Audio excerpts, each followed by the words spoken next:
최영수 전도사입니다. 2020년 8월 24일 월요일 오늘의 말씀 묵상을 나눕니다.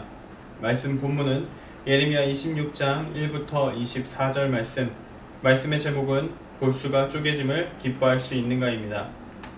먼저 말씀을 읽겠습니다. 예레미야 26장 1절부터 24절 말씀입니다. 유다의 왕 요시야의 아들 여호야김이 다스리기 시작한 때에 여호와께로부터 이 말씀이 임하여 이르시되 여호와께서 이와 같이 말씀하시니라. 너는 여호와의 성전 뜰에 서서 유다 모든 성읍에서 여호와의 성전에 와서 예배하는 자에게 내가 내게 명령하여 이르게 한 모든 말을 전하되 한마디도 감하지 말라. 그들이 듣고 혹시 각각 그 악한 길에서 돌아오리라. 그리하면 내가 그들의 악행으로 말미암아 그들에게 재앙을 내리려 하던 뜻을 돌이키리라. 너는 그들에게 이와 같이 이르라. 여호와의 말씀에 너희가 나를 순종하지 아니하며 내가 너희 앞에 둔 내 율법을 행하지 아니하며 내가 너희에게 나의 종 선지자들을 꾸준히 보내 그들의 말을 순종하라고 하였으나 너희는 순종하지 아니하였느니라. 내가 이 성전을 실로같이 되게 하고 이 성을 세계 모든 민족의 저주거리가 되게 하리라 하셨느니라. 예레미야가 여호와의 성전에서 이 말을 하매 제사장들과 선지자들과 모든 백성이 듣더라. 예레미야가 여호와께서 명령하신 말씀을 모든 백성에게 전하기를 마치매 제사장들과 선지자들과 모든 백성이 그를 붙잡고 이르되 내가 반드시 죽어야 하리라. 어찌하여 내가 여호와의 이름을 의지하고 예언하여 이르기를 이 성전이 실로같이 되겠고 이 성이 황폐하여 주민이 없으리라 하느냐 하며 그 모든 백성이 여호와의 성전에서 예레미야를 향하여 모여드니라. 유다의 고관들이 이 말을 듣고 왕궁에서 여호와의 성전으로 올라가 여호와의 성전 새 대문의 입구에 앉으매 제사장들과 선지자들이 고관들과 모든 백성에게 말하여 이르되 이 사람은 죽는 것이 합당하니 너희 귀로 들음같이 이 성에 관하여 예언하였음이라. 예레미야가 모든 고관과 백성에게 말하여 이르되 여호와께서 나를 보내사 너희가 들은 바 모든 말로 이 성전과 이 성을 향하여 예언하게 하셨느니라. 그런즉 너희는 너희 길과 행위를 고치고 너희 하나님 여호와의 목소리를 청종하라. 그리하면 여호와께서 너희에게 선언하신 재앙에 대하여 뜻을 돌이키시리라. 보라, 나는 너희 손에 있으니 너희 의견에 좋은 대로 옳은 대로 하려니와 너희는 분명히 알아라. 너희가 나를 죽이면 반드시 무죄한 피를 너희 몸과 이 성과 이 성 주민에게 돌리는 것이니라. 이는 여호와께서 진실로 나를 보내사 이 모든 말을 너희 귀에 말하게 하셨음이라. 고관들과 모든 백성이 제사장들과 선지자들에게 이르되 이 사람이 우리 하나님 여호와의 이름으로 우리에게 말하였으니 죽일 만한 이유가 없느니라. 그러자 그 지방의 장로 중 몇 사람이 일어나 백성의 온 회중에게 말하여 이르기를 유다의 왕 히스기야 시대에 모레셋 사람 미가가 유다의 모든 백성에게 예언하여 이르되 만군의 여호와께서 이와 같이 말씀하셨느니라. 시온은 밭같이 경작지가 될 것이며 예루살렘은 돌 무더기가 되며 이 성전에 사는 산당의 숲과 같이 되리라 하였으나 유다의 왕 히스기야와 모든 유다가 그를 죽였느냐? 히스기야가 여호와를 두려워하여 여호와께 간구하매 여호와께서 그들에게 선언한 재앙에 대하여 뜻을 돌이키지 아니하셨느냐? 우리가 이같이 하면 우리의 생명을 스스로 심히 해롭게 하는 것이니라. 또 여호와의 이름으로 예언한 사람이 있었는데 곧 기럇여아림 스마야의 아들 우리아라. 그가 예레미야의 모든 말과 같이 이 성과 이 땅이 경고하여 예언하매 여호야김 왕과 그의 모든 용사와 모든 고관이 그의 말을 듣고서 왕이 그를 죽이려 하매 우리아가 그 말을 듣고 두려워 애굽으로 도망하여 간지라. 여호야김 왕이 사람을 애굽으로 보내되 곧 악볼의 아들 엘라단과 몇 사람을 함께 애굽으로 보냈더니 그들이 우리아를 애굽에서 연행하여 여호야김 왕에게로 그를 데려오매 왕이 칼로 그를 죽이고 그의 시체를 평민의 묘지에 던지게 하니라. 사반의 아들 아이감의 손이 예레미야를 도와주어 그를 백성의 손에 내어주지 아니하여 죽이지 못하게 하니라. 아멘. 오늘의 말씀 예레미야 26장 1절부터 24절은 이스라엘에게 회개의 기회를 허락하신 하나님께 이스라엘 백성이 어떻게 응답하였는지를 보여주고 있습니다. 심판당에 마땅하다고, 이들은 돌아올 가능성이 없다고, 그러니 하나님의 말씀, 경고의 말조차 전하지 말라고 예레미야에게 말씀하신 적도 있었던 하나님, 현재의 남유다 이스라엘 민족에 대해서 강력한 심판의 메시지만을 내보내시던 하나님께서 이번에는 회개의 기회, 회개의 선언을 예레미야를 통해 보내십니다. 하나님은 이렇게 완전히 타락했다고 여겨지는 이들을 향해서도 신락 같은 희망일지라도 포기하지 않으시고 다시 살 기회를 여시는 분이십니다. 이러한 하나님의 자비와 사랑은 우리에게도 동일하게 적용될 것입니다. 그러니 때가 왔을 때 우리는 돌이켜야 할 것입니다. 오늘 말씀을 통해서 지금 이 순간 하나님이 우리에게 어떤 말씀을 주길 원하시는지 생각하고, 또한 하나님의 뜻을 구하는 가운데 주님의 인도하심을 경험하는 오늘 하루가 되기를 바랍니다. 첫째입니다. 부정의 소리를 들을 수 있어야 회개가 가능합니다. 하나님의 말씀은 그 옳음과 그 정의로움과 선함에 공감하고 은혜로 받고 찔림이 가끔 있을지라도 가볍게 반성하고 고개를 끄덕이면서 이게 받고 지나칠 수 있는 그러한 은혜의 말씀들, 부드러운 말씀들도 있지만 때로 정말 강한 말씀, 나의 존재 자체를 부정하는 것 같은, 나 자신을 죄인으로 규정하는 것 같은 말씀, 정말 그런 강력한 말씀들을 만날 때도 있습니다. 사실 설교자에게 이런 본문들은 기피되는 본문에 해당합니다. 청중들을 고려해야 되고, 특히 사회적 지위, 부유함, 정치 성향, 다양한 형태의 측면들을 다 고려해서 그들에게 마음에 불편하게 할 것 같은 메시지, 하나님의 말씀이지만, 분명 옳은 말씀이지만 너무 직설적이고 그들의 마음에 푹 찌르는 것 같은 날카로운 느낌이 드는 것들은 좀 많이 피하는 경우가 많습니다. 특히 주일 예배가 그러합니다. 왜냐하면 주일 예배는 너무나도 많은 사람들이 오고 신앙의 수준도 천차만별이고 그렇기 때문에 무난하고 교훈적이고 누가 봐도 옳은 소리라 반박할 수 없는 그러한 정론의 메시지를 전하는 경우가 많습니다. 그래서 도덕적인 설교, 교훈적인 설교가 주일 예배 때 기본적인 세팅 중 하나이죠. 근데 성경이 그런 말씀만 담고 있진 않지 않습니까? 그래서 주일 예배는 성경 전체를 다루기에는 좀 제한적인 사항들이 참 많다고 할 수 있습니다. 성경에는 정말 강한 말씀들이 있습니다. 너 이러면 죽는다라는 형태의 강력한 경고가 성경에 적혀 있습니다. 오늘 남유다 백성들이 들은 하나님의 회개하라는 메시지, 정말 강력한 말씀, 사람의 분노를 자극하는, 자기 자신의 정체성과 자신의 삶 전체, 신앙 전체를 부정하는 것 같은 말씀이 오늘 말씀을 통해서 선포가 되고 있습니다. 1절부터 6절의 말씀을 보면 이 남유다 백성들의 죄악이 고발됩니다. 그들의 삶은 악한 여정이었고 악행으로 인생이 점철되어 있었습니다. 이들은 하나님의 말씀을 제대로 따른 적이 없었고 자기 앞에 말씀이 율법이 적혀 있는 것이 빤히 보임에도 옆에서 분명히 가르쳐주고 있는데도 불구하고 대놓고 무시했습니다.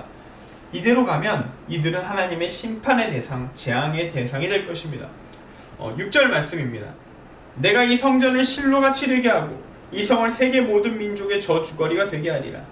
여기서 실로, 좀 많이 다 들어보셨을 단어일 텐데 실로는 왕정 이전에 언약궤를 모셔두었던 중요한 성소가 있던 장소입니다.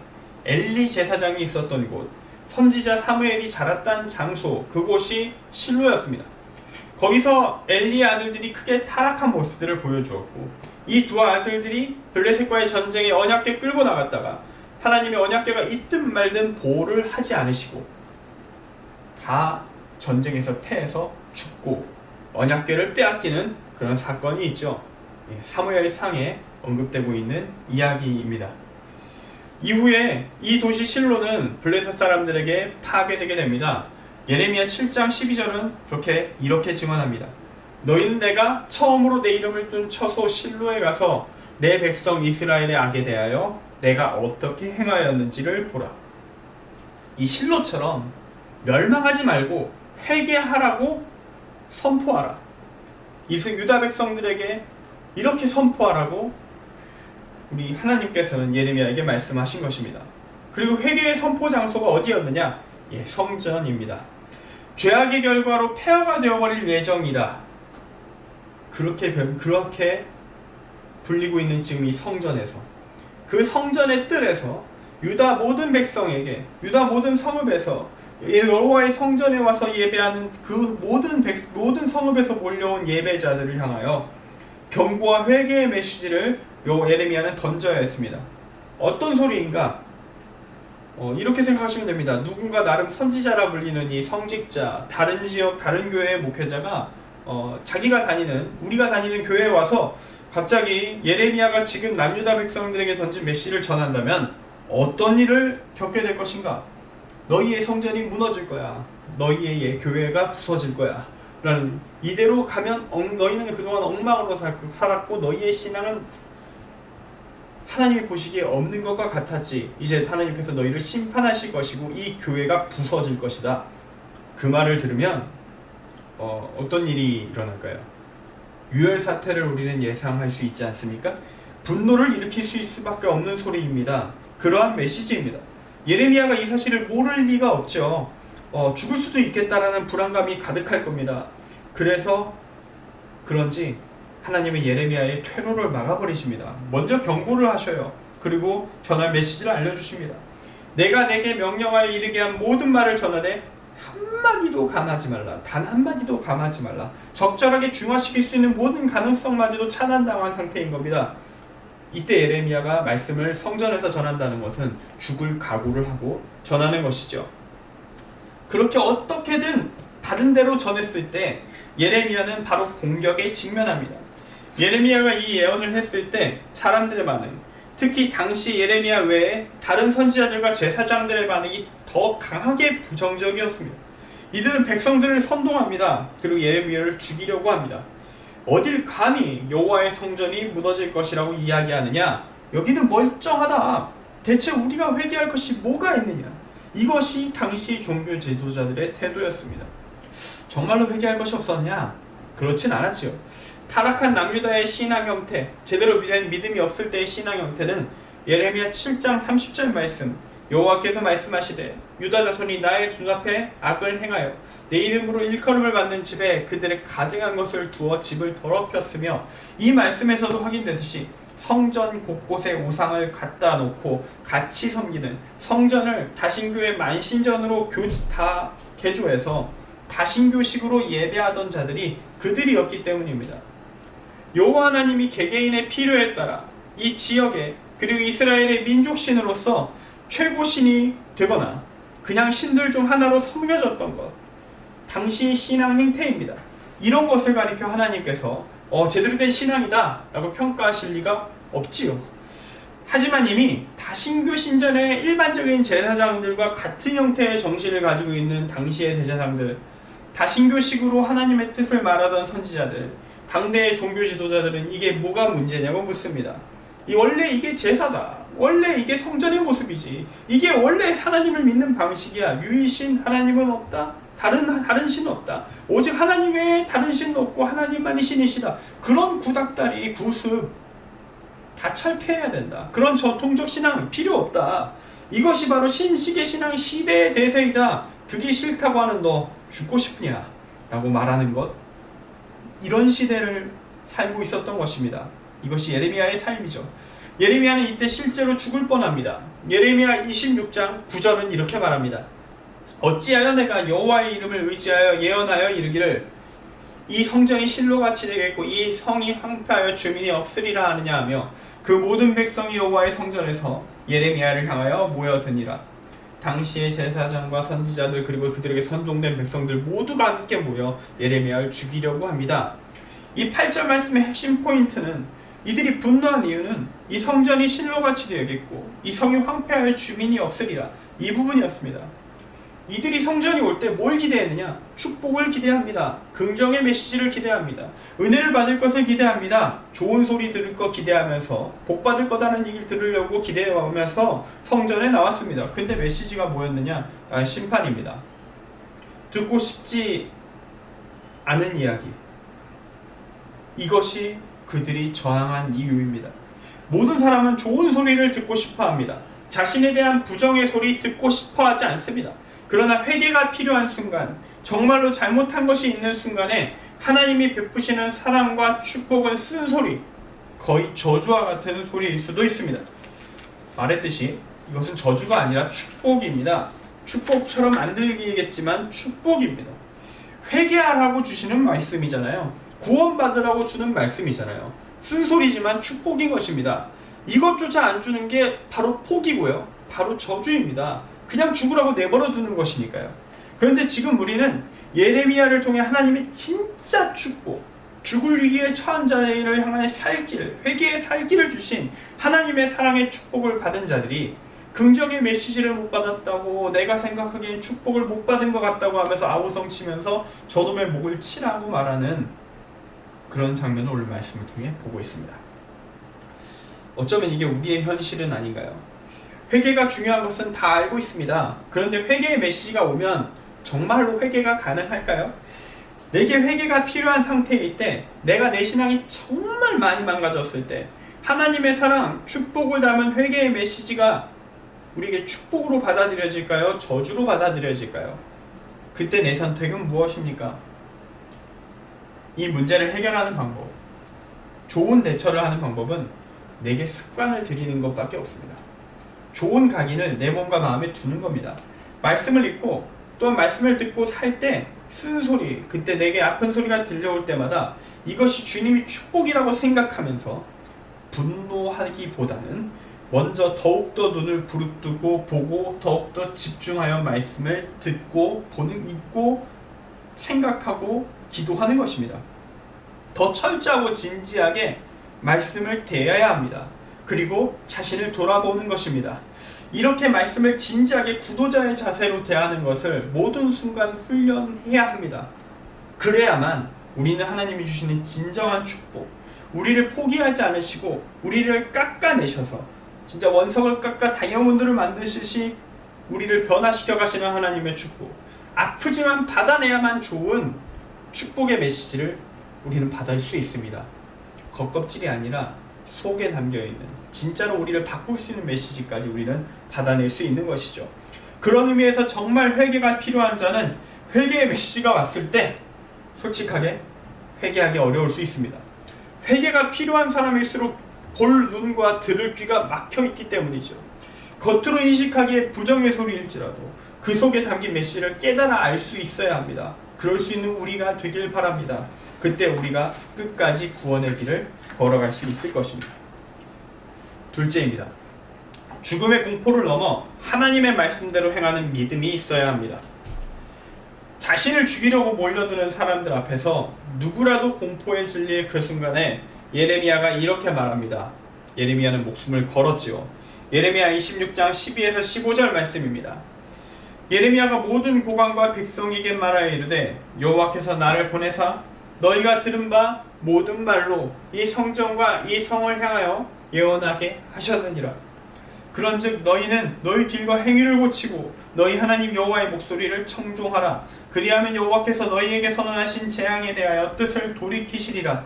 보라, 나는 너희 손에 있으니 너희 의견에 좋은 대로 옳은 대로 하려니와 너희는 분명히 알아라. 너희가 나를 죽이면 반드시 무죄한 피를 너희 몸과 이 성과 이 성 주민에게 돌리는 것이니라. 이는 여호와께서 진실로 나를 보내사 이 모든 말을 너희 귀에 말하게 하셨습니다. 아멘.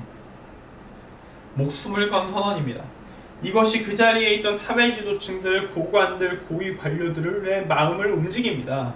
저렇게 목숨을 걸고 이야기하는 것을 보니 저 녀석 진짜로 하나님께 말씀드린 것이 있는 거 아닌가, 그런 생각이 그들에게 다가왔던 것 같습니다. 그래서 그들은 제사장과 선지자들에게 선종된 백성들을 다시 진정시키고 자기 쪽 편으로 되돌린 후에 예레미야를 보호하기 시작합니다. 백성들은 이리 갔다 저리 갔다 계속 갈팡질팡하는 모습을 보여주고 있죠. 예레미야 26장 16에서 19절 말씀입니다. 고관들과 모든 백성이 제사장들과 선지자들에게 이르되 이 사람이 우리 하나님 여호와의 이름으로 우리에게 말하였으니 죽일 만한 이유가 없느니라. 그러자 그 지방의 장로 중 몇 사람이 일어나 백성의 온 회중에게 말하여 이르기를 유다의 왕 히스기야 시대에 모레셋 사람 미가가 유다의 모든 백성에게 예언하여 이르되 만군의 여호와께서 이와 같이 말씀하셨느니라. 시온은 밭같이 경작지가 될 것이며 예루살렘은 돌 무더기가 되며 이 성전의 산은 산당의 숲과 같이 되리라 하셨으나 유다 왕 히스기야와 모든 유다가 그를 죽였느냐? 히스기야가 여호와를 두려워하여 여호와께 간구하매 여호와께서 그들에게 선언한 재앙에 대하여 뜻을 돌이키지 아니하셨느냐? 우리가 이같이 하면 우리의 생명을 스스로 심히 해롭게 하는 것이니라. 아멘. 이렇게 예레미야는 살았습니다. 예레미야의 말씀 선포 사건은 이렇게 좀 일단락이 되는 것처럼 보입니다. 뭐랄까, 타락의 영역에서 완전히 회개하진 않았어요. 잠깐 보류 정도의 느낌, 조금의 회복의 가능성을 보이는 정도로 이야기가 마무리가 됩니다. 그런데 그 가능성이 곧 무너집니다. 예레미야는 살았는데 죽은 사람도 있었습니다. 하나님께서 쓰실 자가 정말로 예레미야 한 명밖에 없었을까요? 그 외에도 더 있었던 것 같습니다. 우리에겐 생소한 사람이지만 기란 여아림 스마야의 아들 우리아라는 예언자, 예레미야와 같은 시대를 살았던 예언자로서 그 역시 하나님께 받은 말씀을 전했습니다. 그 내용은 예레미야가 받은 것과 똑같은 것이었다고 성경은 말합니다. 당연한 이야기죠. 사실 그들은 동시대 사람인데 그 시대에 필요하여 주신 하나님의 말씀 비슷할 수밖에요. 같은 내용을 담을 수밖에 없는 것입니다. 그런데 이 사람은 아예 직접 왕이 나서서 죽여버립니다. 왕의 명령입니다. 백성의 여론을 봐서 뭐 죽이고 살리고 하는 그런 어떠한 일시적인 사건이 아닙니다. 명령이 떨어진 거예요. 이미 당시의 다신교적인 제사장들과 선지자들을 편들고 있었던 왕은 작정하고 사람들을 보내서 이 예언자를 이집트까지 쫓아가서 결국엔 죽여버립니다. 23절을 보면 그의 시체를 또 평민의 묘지에 던졌다고 나와 있습니다. 여기서 우리는 우리아의 사회적 지위, 예언자, 종교인, 어떤 형태로든 나름 상위의 사회적 지위를 가지고 있었던 우리아와 그의 가문의 위치까지 끌어내려버렸음을 알 수 있습니다. 우리아는 죽었고 이 한 명의 죽음으로 끝내지 않고 연좌제로 가문까지 무너뜨려버린 것입니다. 우리아보다는 사회적인 명성이 있었던 예레미야, 어쩌면 그랬기에 때문에 보존됐겠죠. 나름대로 지켜줄 수 있었던 동지도 있었습니다. 사반의 아들 아이감의 도움을 받아서 이 상황에서도 예레미야는 목숨을 부지합니다. 여기서 우리는 좀 생각해 볼 만한 부분을 발견합니다. 똑같이 같은 하나님의 말씀을 전했는데 누군가는 죽었고 누군가는 살았습니다. 예레미야는 이 땅에서 좀 더 살아서 활동할 기회를 얻었고 성경에 아래 예레미야서라는 이름, 예레미야애가라는 이름, 그의 이름이 붙어진 성경이 2권이나 작성이 되었죠. 그런데 우리아는 죽었습니다. 이게 왜 어디서 나오는 걸까요? 믿음의 차이일까요? 그건 아닐 겁니다. 이 두 선지자 모두 하나님의 뜻에 충실했습니다. 둘 다 죽음의 공포를 넘어섰고 둘 다 하나님의 말씀대로 행했습니다. 이 말씀을 통해서 우리가 알게 되는 것은 이 땅에서의 죽음을 두려워하지 않고 사는 믿음. 만약 이 땅에서 하나님이 보호해주지 않으시고 나를 향해 너 조금 일찍 천국으로 와도 될 것 같다 하시면 죽음을 기쁘게 받아들이면서 하나님의 뜻대로 살기를 멈추지 않는 믿음이 진정한 믿음이라는 것, 그러한 것을 메시지를 받게 됩니다. 우리아의 죽음은 절대로 헛된 것이 아니었습니다. 그의 이름은 성경에 기록되었지요. 끝까지 의인으로 살다 죽은 자, 순교자의 명단에 그의 이름이 있습니다. 그의 죽음은 위대한 죽음으로 우리에게 지금까지 전하여지고 있습니다. 사실 이름도 없이 빛도 없이 역사 기록 남기지 못하고 죽은 수없이 많은 순교자들이 있습니다. 성경에 기록 없어도 하나님은 그들 모두의 이름을 기억하실 것이고 천국에서 동행하시고 함께하고 계십니다. 초대교회 시절 로마 제국이 핍박이 있었을 때 교회가 든든하게 세워졌던 순간은 어설픈 핍박과 회유가 있던 시절보다 차라리 순교할 정도의 강한 핍박이 있던 순간이었다고 합니다. 믿음을 지키면 죽을 수밖에 없는 상황이라면 순교는 확실한 구원의 길이라는 확신, 그러한 믿음을 가지고 죽음을 달게 받을 수 있었거든요. 오늘 말씀은 우리에게 도전을 줍니다. 이게 진짜 믿음인데 이 믿음이 너에게 있느냐? 같은 상황에서 너는 죽고 다른 친구는 살 수도 있다. 그럴 때 정말로 죽어도 괜찮느냐? 구원받을 수만 있다면 하나님이 이 땅 가운데 피할 길을 안 내셔도 야 그만 일하고 이제 천국으로 올라와 그렇게 말씀하셔도 기쁘게 죽을 수 있느냐? 정말로? 이러한 도전이 우리에게 다가옵니다. 며칠 전에 말씀 가운데 인용했던 다니엘의 세 친구의 말을 다시 한번 읽으면서 이 두 번째 대지를 마치고자 합니다. 이러한 믿음이 우리에게 세워지길 기도합니다. 다니엘 3장 16에서 18절 말씀입니다. 사드락과 메삭과 아벳느고가 왕에게 대답하여 이르되 느부갓네살이여, 우리가 이 일에 대하여 왕에게 대답할 필요가 없나이다. 왕이여, 우리가 섬기는 하나님이 계시다면 우리를 맹렬히 타는 풀무불 가운데에서 능히 건져내시겠고 왕의 손에서도 건져내시리이다. 그렇게 하지 아니하실지라도 왕이여, 우리가 왕의 신들을 섬기지도 아니하고 왕이 세우신 금신상에게 절하지도 아니할 줄을 아옵소서. 아멘. 셋째입니다. 회개의 기회는 왔을 때 잡아야 합니다.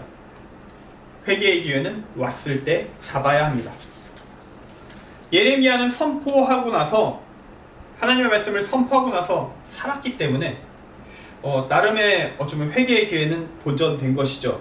근데 이어서 다른 선지자 우리아가 같은 말씀 선포하다가 결국 남유다에 의해 죽어버립니다. 상황이 바뀌는 것이죠. 하나님은 이전까지 분명히 회개하면 재앙을 내리지 않으시겠다고 했습니다. 근데 이제 회개를 안 했고 결국엔 예언자를 죽여버렸습니다. 이제 하나님의 명령이 바뀌게 됩니다. 재앙은 확실하게 내려질 것입니다. 이건 정해졌습니다. 이제 재앙의 수위를 어디까지 맞출 것이냐만 남아있는 상태입니다. 예레미야 27장 6에서 12절 말씀입니다. 예레미야 27장 6에서 12절 말씀입니다. 이제 내가 이 모든 땅을 내 종 바벨론의 왕 느부갓네살의 손에 주고 또 들짐승들을 그에게 주어서 섬기게 하였나니 모든 나라가 그와 그의 아들과 손자를 그 땅의 기한이 이르기까지 섬기리라. 또한 많은 나라들과 큰 왕들이 그 자신을 섬기리라. 여호와의 말씀이니라. 바벨론의 왕 느부갓네살을 섬기지 아니하며 그 목으로 바벨론의 왕의 멍에를 매지 아니하는 백성과 나라는 내가 그들이 멸망하기까지 칼과 기근과 전염병으로 그 민족을 벌하리라. 너희는 너희 선지자나 복술가나 꿈꾸는 자나 술사나 요술자가 이르기를 너희가 바벨론의 왕을 섬기게 되지 아니하리라 하여도 너희는 듣지 말라. 그들은 너희에게 거짓을 예언하여 너희가 너희 땅에서 멀리 떠나게 하며 또 내가 너희를 몰아내게 하며 너희를 멸망하게 하느니라. 그러나 그 목으로 바벨론의 왕의 멍에를 메고 그를 섬기는 나라는 내가 그들을 그 땅에 머물러 밭을 갈며 거기서 살게 하리라 하셨다 하라. 여호와의 말씀이니라 하시니라. 내가 이 모든 말씀대로 유다의 왕 시드기야에게 전하여 이르되 왕과 백성은 바벨론 왕의 멍에를 목에 메고 그와 그의 백성을 섬기소서. 그리하면 사실이라. 아멘. 이제 유다는 소국이 되거나 나라를 바치고 우리가 알고 있는 바벨론 포로 상황 같은 경우만 안 겪는 거, 이게 최선의 선택지가 되었습니다. 하나님은 이제 더 이상 이 이상의 것을 해주실 마음이 없습니다.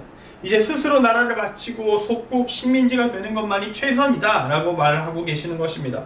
회개했다면 다시 하나님이 보호해주시는 나라가 되어서 온전한 국가 유지가 가능했을 수 있는데 지금 우리아를 죽여버림으로써 그 기회를 남유다가 폐기해버린 것입니다. 이런 생각이 듭니다. 대체 언제가, 어느 순간이 죄를 지은 자가 돌아올 수 있는 마지막 순간일까? 그걸 누가 알겠습니까? 오직 하나님만이 아시죠. 결국 우리는 하나님과 언제나 내가 회개할 수 있는, 언제가 대체 내가 회개할 수 있는 마지막 순간인가를 따지며 적절한 방종을 즐기다가 딱 중요한 순간에 회개하고 인생을 마친다. 이런 형태의 방법을 택할 수 없는 겁니다. 우리가 모르기 때문입니다. 우리가 알 수 있는 영역이 아니기 때문입니다. 이러한 문제에 대해서 관련된 신학 이론으로 우리가 자주 들었을 종교개혁자 칼빈의 예정론이 있습니다. 칼빈이 말한 예정론, 정확히 얘기하면 기독교 강요에 담긴 내용, 그가 쓴 저술 기독교 강요에 담긴 내용은 이런 것입니다. 전능하신 하나님은 우리의 구원 여부를 다 알고 계시다. 미래 영역까지 다 알고 계시다. 하나님은 아신다. 그러나 우리는 모른다. 이게 중요합니다. 우리는 모른다. 끝까지 모른다. 그건 하나님의 영역이며 알려고 하는 순간 우리 자신의 구원의 확신을 스스로 확보하려고 하는 순간 우리의 믿음은 망가져 나갈 것이다. 그러니 모든 순간 두렵고 떨림으로 구원을 이루어 나가며 사도 바울처럼 날마다 자기 자신을 죽이고 예수 안에서 살리며 그렇게 살아가라. 이것이 칼빈 예정론의 핵심입니다. 하나님은 아신다가 제일 중요하고, 그리고 또 하나 붙죠. 나는 모른다. 이 예정론의 주장을, 이 이해를 온전하게 갖지 못한 채 예정론을 자신의 삶을 지배하는 교리로 받아들이면 어떠한 사고가 나느냐, 제대로 이해하지 못했을 경우에 하나님의 전능함의 진리를 갖고 있는 예정론이 이렇게 될 수 있어요. 지금 나 믿음 가지고 있다. 교회를 다니고 있다. 나의 구원의 확신을 하나님의 이름으로 보장하기 위한 도구가 됩니다. 하나님은 나를 처음부터 구원받을 자로 예정하셔서 내가 지금 교회를 다니고 있는 것이다. 말이 안 됩니다. 왜냐하면 하나님은 아시지만 너는 몰라. 이게 예정론의 핵심이거든요. 그리고 이렇게 될 수도 있습니다. 현재 믿음을 가지고 있지 않은 타인의 구원 여부를 어설프게 판단하는 도구가 됩니다. 결국 그들에게 전도를 하지 않은 핑계가 되고요. 전도를 막는 도구가 됩니다. 전도를 해봤더니 말을 안 듣는다. 쟤는 결정됐나 보다. 쟤는 지옥 가기로 결정된 자이니 이제 더 이상 노력을 하지 말자. 아니면 어차피 하나님이 결국 구원받을 자 정해놨으면 전도를 왜 하나? 이런 식으로 나오는 거죠. 이런 사람을, 현대 이런 사람들을 칼빈이 발견한다면 기독교 강요에 근거하여서 이렇게 말할 것 같습니다. 그걸 왜 너가 판단하고 있냐? 내가 분명히 그 위험을 경고했는데 회개하고 너의 구원이나 신경 쓰고 살아라. 하나님만이 그들의 여부를 아시는 거지 너가 안다고 한 적 없고 너가 판단할 수 있다고 말한 적이 없다. 그렇게 답을 얻게 될 것입니다. 말씀을 정리합니다. 우리의 모든 순간이 마지막일 수 있습니다. 이 모든 기회를 주시는 권한은 내게 있지 않습니다. 하나님께 있습니다. 지금 온 기회가 마지막일 것이라고 생각하며 최선을 다해 주님의 뜻을 분별하고 살아가는 것, 그리고 돌아올 수 있을 때 회개하는 것, 이것이 우리가 할 수 있는 최선의 길입니다. 그 시기를 잡을 수 있는 유일한 방법은 말씀과 기도 안에서 하나님과 항상 가까워져 있는 것, 한 가지 전공법밖에 없는 겁니다. 편법은 없습니다. 그러므로 매일 말씀의 자리를 준비하시고 매일 기도의 자리를 준비하십시오. 시간을 내고 나 자신을 하나님께 가까이 붙이십시오. 그것만이 우리가 하나님의 인도하심을 모든 순간 누리는 방법이 될 것입니다. 그렇게 모든 순간 말씀과 기도에 충실함으로 어떤 아픈 소리가 말씀 가운데 들려올지라도, 폐부가 찢어지는 것 같은 아픔이 올지라도 견디고 받아서 주님 안에서 새롭게 태어난 인생을 살아가는 우리가 되길 바랍니다. 히브리서 4장 12, 13절 말씀을 읽어드리고 말씀을 마치겠습니다. 오늘 말씀의 제목, 골수가 쪼개짐을 기뻐할 수 있는가? 이 모티브가 오늘 이 말씀에서 나왔습니다. 이 말씀의 은혜로 다가올 수 있기를, 이 아픔이 축복으로 다가올 수 있기를, 그러한 강건한 믿음이 우리 가운데 세워질 수 있기를 바랍니다. 히브리서 4장 12, 13절 말씀입니다. 하나님의 말씀은 살아있고 활력이 있어 좌우에 날선 어떤 검보다도 예리하여 혼과 영과 빛, 관절과 골수를 찔러 쪼개기까지 하며 또 마음의 생각과 뜻을 판단하나니 지으신 것이 하나도 그 앞에 나타나지 않음이 없고 우리의 결산을 받으실 이의 눈앞에 만물이 벌거벗은 것 같이 드러나느니라. 아멘. 기도하겠습니다. 주님, 말씀을 묵상하며 기도를 올릴 때에 주여 말씀하옵소서, 듣겠습니다라는 고백이 우리 가운데 나오게 하여 주옵소서. 듣고 싶은 것만 듣고 보고 싶은 것만 보고 읽고 싶은 것만 읽고 평안과 축복과 은혜의 말만 듣기를 원하는 것이 우리들입니다. 주님의 말씀, 우리를 골수를 쪼개는 것 같은 불편한 진실, 감당하기 싫은 대수술의 메스가 우리를 향해 다가올 때에 우리는 그것을 주님의 말씀으로 인정하지 않을지도 모릅니다. 그것을 외면하고 거부하고 저항하고 싸울지도 모릅니다. 그것이 우리 인간들이오나 주님 말씀을 의지하여 고통 가운데에서도 아픔 가운데에서도 주님의 말씀을 받아들이기로 결단하오니 주님께서 주신 용기로 그동안 경험한 하나님의 은혜의 역사를 기억하며 걸음을 내디딜 때에 주님께서 우리의 걸어갈 길을 지시하시고 의의 길 끝까지 걸어 구원의 축복을 받는 은혜를 허락하여 주옵소서.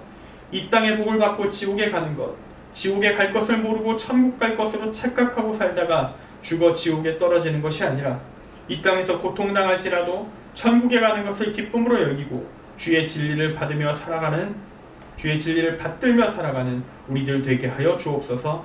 예수 그리스도의 이름으로 기도합니다. 아멘.